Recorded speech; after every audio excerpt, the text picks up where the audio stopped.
Por volta da década de 50 e 60, quando grandes eventos aconteceram no mundo, grandes conflitos de grupos, de ideologias, de pensamentos diferentes aconteceram em todo o globo, uma série de estudos em psicologia social tentaram estabelecer algumas verdades sobre por que havia uma dinâmica de grupos distintos que se comparavam e se digladiavam, como é que era esse fenômeno da identidade de grupos que fazem com que alguns se considerem como o nosso grupo versus o grupo dos outros.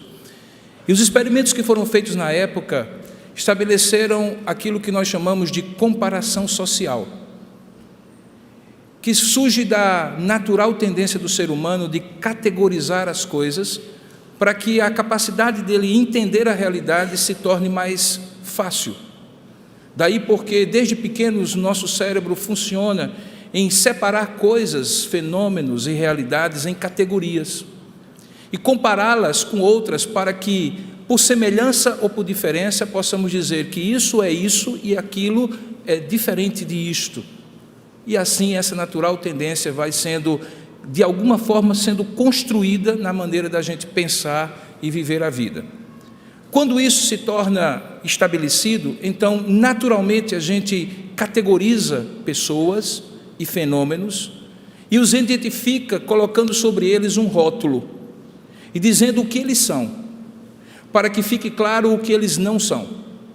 Quando fazemos isso, nós podemos correr o risco, ao comparar coisas e fenômenos e pessoas, de tão acostumados a já identificar algumas características e rotular algumas coisas, de previamente, e aí é que vem a ideia do preconceito, estabelecemos uma verdade sem que possamos ir até o fundo e descobrir se realmente é aquilo que nós preconcebemos por conta daquilo que nós já sabíamos e já tínhamos categorizado. Do ponto de vista espiritual, muitas vezes o fenômeno se repete. Na vida cristã ou em algum momento da sua caminhada com Deus, é natural que você compare a si mesmo no momento presente com aquilo que você já viveu no passado, ou compare o seu momento com outras pessoas que você convive, sejam pessoas da igreja ou de fora da igreja. Fazer isso, corremos o risco de irmos para dois extremos: nos considerarmos superiores aos outros e sermos tomados por uma atitude de orgulho, de soberba e de autossuficiência. Algo semelhante àquela parábola que Jesus contou quando disse que apareceram dois homens diante de Deus, e um deles orava de si para si mesmo, dizendo: Senhor, eu graças te dou, porque eu não sou como este homem, publicano pecador. Mas, por outro lado, há uma possibilidade também de, olhando para o outro e se considerando inferior de alguma forma, você cair num processo de autodepressão, de autodepreciação, de autocomiseração e de inferiorização, muitas vezes revelando ingratidão, muitas vezes revelando murmuração e rebelião contra o que Deus tem feito na sua vida. Houve um homem chamado Asaf, um cantor de Israel, um homem que escreveu 14 salmos dos 150 salmos que nós encontramos na Bíblia, que fez isso em dado momento da sua vida. E nós claramente podemos ver nas palavras que ele escreve, que nós vamos ver em instantes, que ao comparar-se com a realidade que estava ao seu redor, ele foi para essa segunda tendência. Ele se sentiu inferior, desprezado por Deus, porque todos os outros que estavam ao seu redor pareciam estar em melhores condições, inclusive do ponto de vista material, do que ele. Eu convido você a abrir o livro de Salmos, no capítulo 73, para nós falarmos sobre satisfação em todas as circunstâncias, que é a resposta de Deus para que não caíamos nem da autodepreciação, nem na soberba e autossuficiência. Se você abrir a sua Bíblia no Salmo 73, mesmo que você não a tenha nas mãos, você pode acompanhar em ambos os lados da plataforma, você vai ler comigo esse salmo, que é um salmo de Asaf, e que abre o terceiro dos 5 livros de Salmos. Este livro que nós chamamos de Salmos, e que era um grande inário do tempo de Israel, era composto, na verdade, de uma coleção de 5 livros. E este salmo abre o terceiro livro de Salmos que compõe esta coleção. Diz assim a palavra de Deus: com efeito, Deus é bom para com Israel, para com os de coração limpo. Quanto a mim, porém, quase me resvalaram os pés, pouco faltou para que se desviassem os meus passos, pois eu invejava os arrogantes ao ver a prosperidade dos perversos. Para eles não há preocupações, o seu corpo é sadio e nédio, não partilham das canseiras dos mortais, nem são afligidos como os outros homens. Daí a soberba que os cinge como um colar, e a violência que os envolve como um manto. Os olhos saltam-lhes de gordura, do coração brotam-lhes fantasias, motejam e falam maliciosamente, e da opressão falam com altivez. Até contra os céus desandam a boca, e a sua língua percorre a terra. Por isso o seu povo se volta para eles, e os tem por fonte de que bebe a largos sorvos. E diz: como sabe Deus? Acaso há conhecimento no Altíssimo? Eis que estes são os ímpios, sempre tranquilos, e aumentam suas riquezas. Com efeito, inutilmente conservei puro o coração e lavei as mãos da inocência. Pois eu de contínuo sou afligido, a cada manhã castigado, e se eu pensasse em falar tais palavras, já aí teria traído a geração de teus filhos. Em só refletir para compreender isso, eu achei muito pesada a tarefa para mim, até que eu entrei no santuário de Deus e atinei com o fim deles. Tu certamente os pões em lugares escorregadios e os fazes cair na destruição, como ficam de súbito assolados, totalmente aniquilados de terror. Como ao sonho quando se acorda, assim, ó Senhor, ao despertares, desprezarás a imagem deles. Quando o coração se me amargou e as entranhas se me comoveram, eu estava embrutecido e ignorante. Era como um irracional à tua presença. Todavia, estou sempre contigo.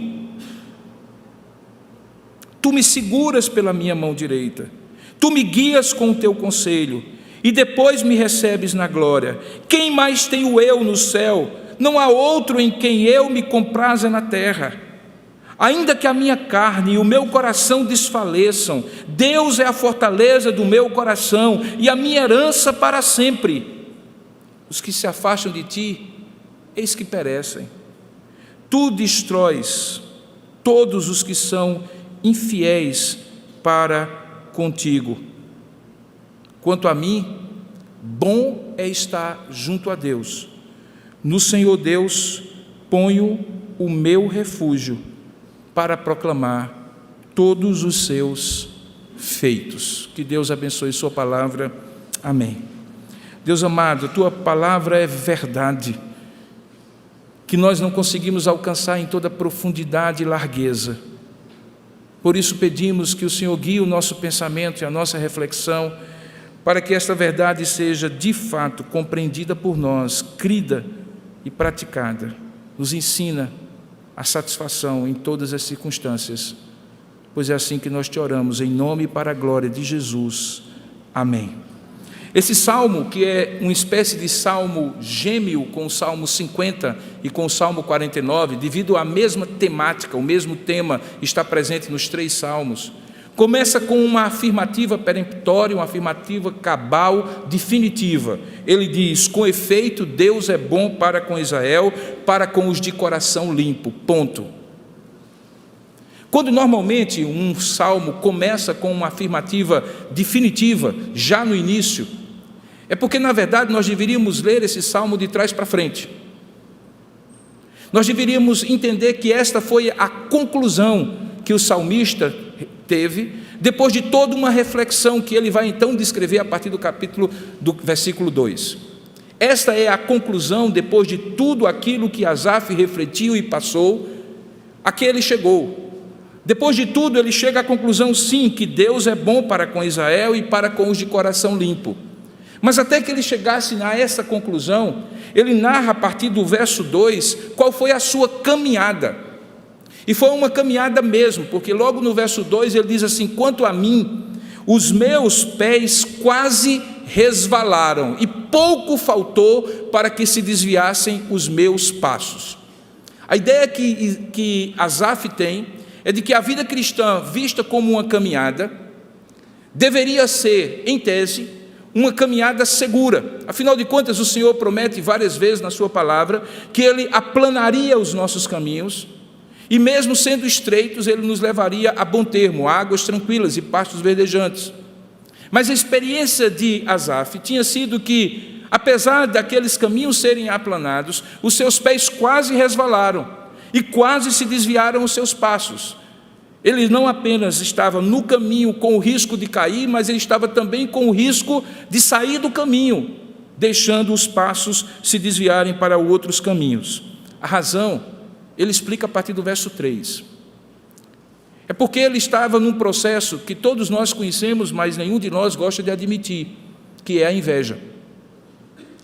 Talvez a inveja seja o mais difícil dos pecados a se reconhecer, porque ele é tão nojento, talvez a melhor palavra seja assim, que nós não conseguimos admitir que nós somos invejosos, ou podemos tender à inveja, porque é tão medíocre, tão mesquinho, que alguém não consiga se alegrar com a bem-aventurança de outro e fique invejando o que nenhum de nós admite, pelo menos assim: não, eu sou invejoso. Eu, pelo menos, em 32 anos de pastorado, nunca vi alguém, no momento de confissão de pecado na igreja, dizer assim: o meu problema é que eu sou muito invejoso, pastor.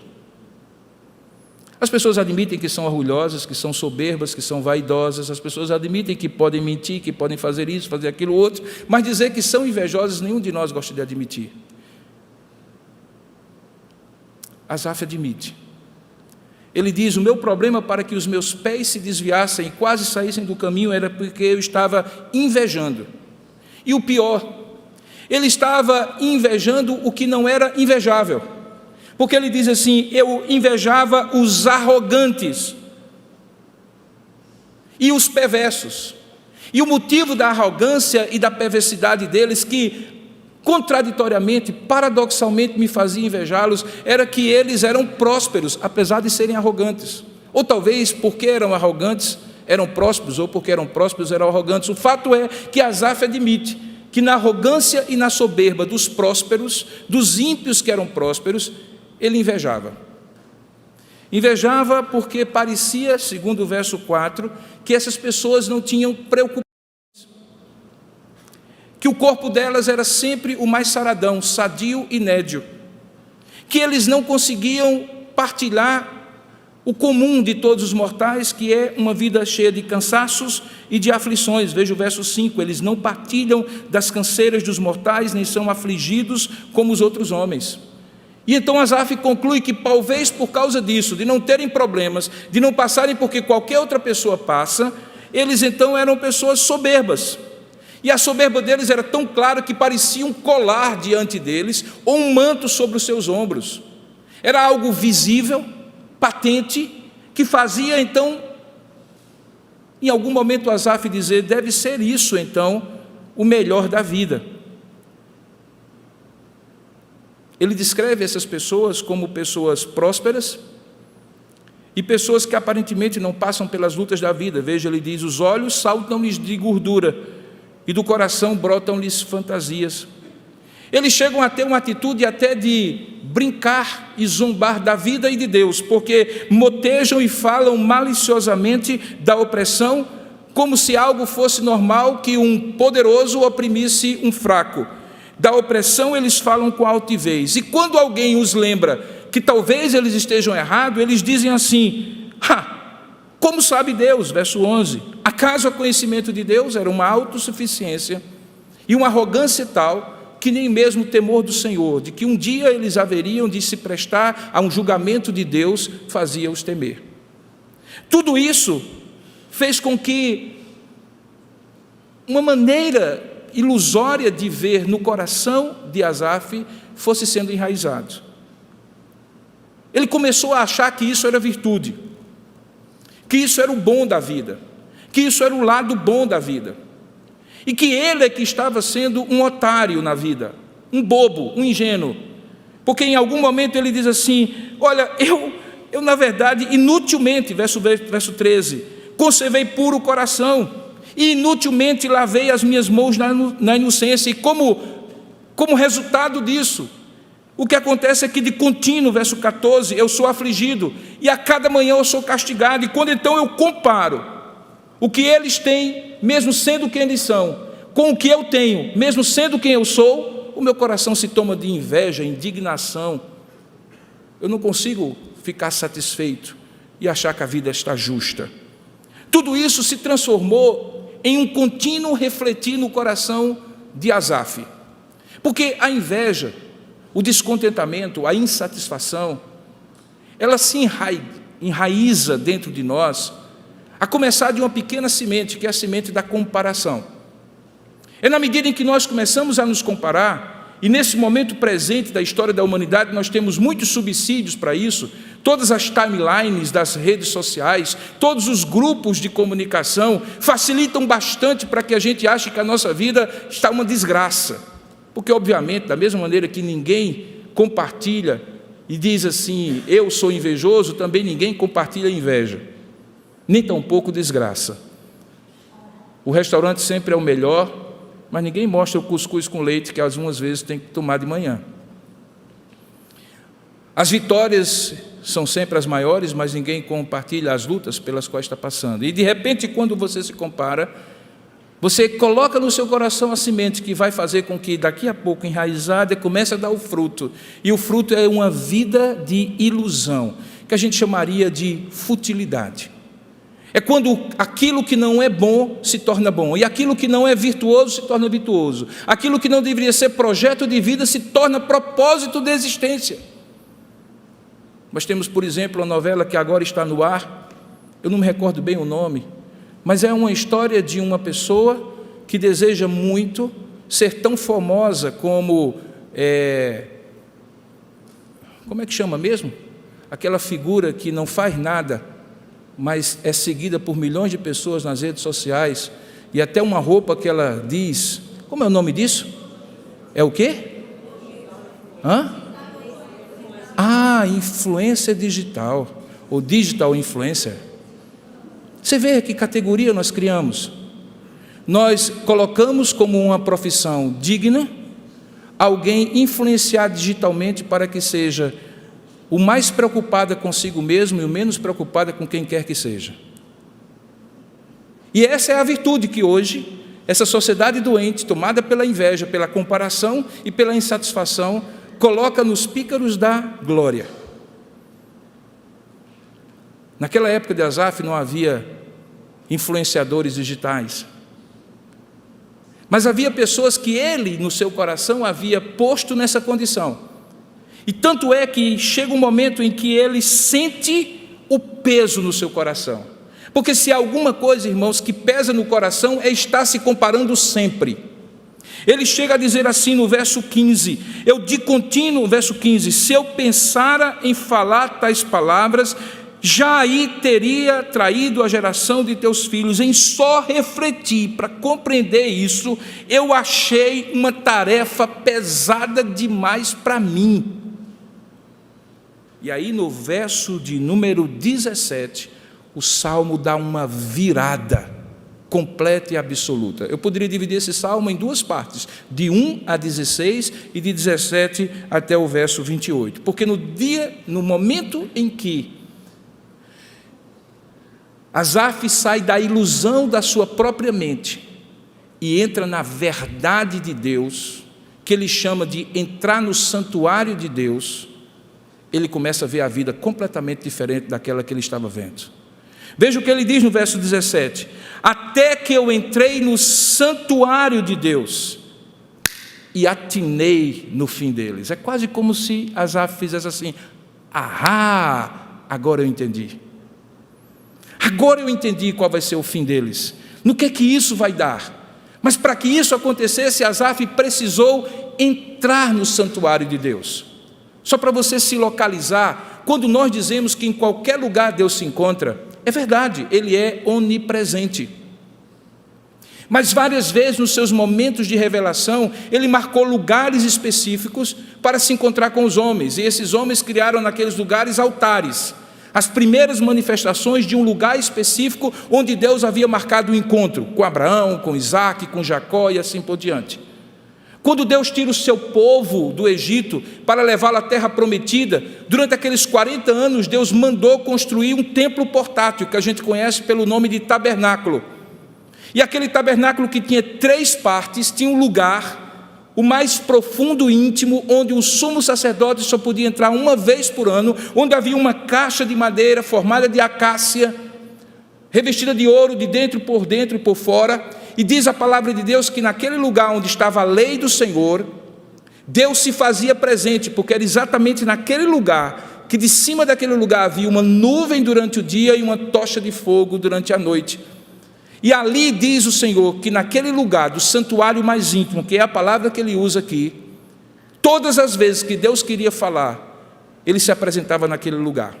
É como se então Asaf, que a essa altura já sabia de todo esse lugar de Deus encontrar com o homem, dissesse assim: e então eu fui ao encontro de Deus, e eu entrei na presença de Deus, e aquilo que eu fiz ao entrar na presença de Deus mudou a minha maneira de ver a vida. Porque sim, queridos, nós estamos falando de 2 maneiras de ver a vida, que vão dar em 2 destinos, em 2 consequências. Uma que ele descreve do versículo 1 até o versículo 16, que é a maneira de viver se comparando com tudo e com todos. E a outra maneira é quando você entra na presença de Deus e descobre um propósito maior que Deus tenha, independentemente das circunstâncias. É quando você não compara como você está com aquilo que os outros têm, aquilo que os outros fazem, onde eles comem, para onde eles viajam, a roupa que eles têm, o carro que eles têm, o apartamento que eles têm, a aparente prosperidade que eles têm, a aparente ausência de preocupação que eles têm. Mas é quando você então para e se compara como você está em relação ao que Deus tem para você. E o que Deus tem para você é a base da satisfação. Satisfação não é mediocridade. Satisfação não é falsa humildade. Satisfação não é alienação. Satisfação não é desejar crescer. Satisfação, não significa não desejar crescer. Satisfação não significa aquilo que eu chamaria até, entre aspas, de uma ambição saudável de você sim prosperar, seja material, emocional, familiar ou espiritualmente. Não. Mas é quando você coloca o termo de comparação do que lhe satisfaz, não em Deus, mas no homem. E ao fazer isso, você alimenta o mesmo tipo de sentimento de inveja, de insatisfação, de angústia profunda que Asaf sentia ao ler e ao escrever esse salmo que nós lemos. O segredo que Asaf aprendeu foi que a melhor maneira de ver a vida da maneira correta é estar na presença de Deus, é buscar de Deus a sua presença e entender: Senhor, o que é que tu tens para mim? Tu podes me dar o caviar e podes me dar o feijão com farinha. Se tu tens o feijão com farinha para comigo, eu não terei alegria em ter o caviar, por mais que pareça aos outros que caviar é melhor do que feijão com farinha. Asaf então entendeu que quando ele, pesado, no verso 16, na reflexão para compreender essas coisas, achou a sua tarefa pesada demais para ele, que a maneira dele se aliviar desse peso, de tentar explicar as diferenças no mundo, sem a perspectiva de Deus, foi entrar na presença de Deus. Ele entrou no santuário, e quando ele entra no santuário, ele percebe que as coisas não são como elas são. Elas precisam ser vistas como elas são, à luz do que elas vão se tornar. E aí ele diz: enfim, eu atinei, eu percebi no que é que isso vai dar. E no que é que isso vai dar? Ele descreve a partir do verso 18. Ele diz: Senhor, tu certamente põe essas pessoas em lugares escorregadios e os fazes cair na destruição. Eu estou entendendo agora, Senhor, como de súbito eles ficam assolados. E como aquela autossuficiência própria de quem tudo pode, tudo sabe, tudo quer e consegue, logo se transforma em terror, porque de súbito ficam assolados e totalmente aniquilados de terror. Não existe algo mais devastador para alguém que pensa que está no controle da vida, porque tem isso, porque faz aquilo outro, do que de repente a vida dá uma virada e a pessoa então dizer assim: eu estou à mercê da vida, eu não controlo a vida. Por isso ele descreve isso como algo que traz um terror que aniquila e uma assolação súbita que tira toda a segurança. E aí ele faz uma metáfora no verso 20: como ao sonho quando ele se acorda, assim o Senhor ao despertares desprezarás a imagem deles. Porque quando o meu coração se amargou e as entranhas se me comoveram, veja a confissão dele: eu estava embrutecido e ignorante, era como se fosse um irracional à tua presença. Mas agora, veja, o tempo do verbo mudou: eu sempre estou contigo, és tu que seguras a minha vida pela minha mão direita. Veja a diferença de que alguém que estava com os pés quase resvalando e agora reconhece que é Deus que segura pela mão direita. Veja a diferença daquele versículo 18, quando ele diz: tu certamente os pões em lugares escorregadios, para a confissão de fé segura, quando ele diz: tu me seguras pela mão direita, no verso 23. E mais: és tu que me guias pelo teu conselho, e depois me recebes na glória. E aí vem o verso-chave de todo esse salmo, que é a razão maior da satisfação, seja qual for a circunstância que você estiver, favorável ou desfavorável, comparando-se por cima ou comparando-se por baixo com quem quer que seja. Veja o que ele diz no verso 25: quem mais tenho eu no céu? E não há outro em quem eu tenha mais prazer do que tu na terra. Você entendeu que satisfação não tem a ver com o que você tem a ver com em quem você tem prazer, em quem você se compraz. Que você pode ter muita coisa, conseguir muita coisa, mas se você deixar que essas coisas sejam a razão do seu prazer e da sua alegria na vida, não é você que tem essas coisas, são essas coisas que tem em você. Quem manda em você são elas, não é você que manda nelas. Mas ao mesmo tempo, se você tem em Deus o seu prazer, pouco importa se você tem muito ou se você tem pouco, em comparação a todos os demais, porque você tem certeza que o Senhor guia com a sua mão direita a sua vida, e recebe você na glória, e lhe guia com o seu conselho, porque é nele e somente nele que você tem prazer, nos céus e também aqui na terra. E aí ele chega a extremos, como tem no verso 26, um argumento extremado. Ele diz: ainda que a minha carne e o meu coração desfaleçam, Deus é a fortaleza do meu coração e a minha herança para sempre.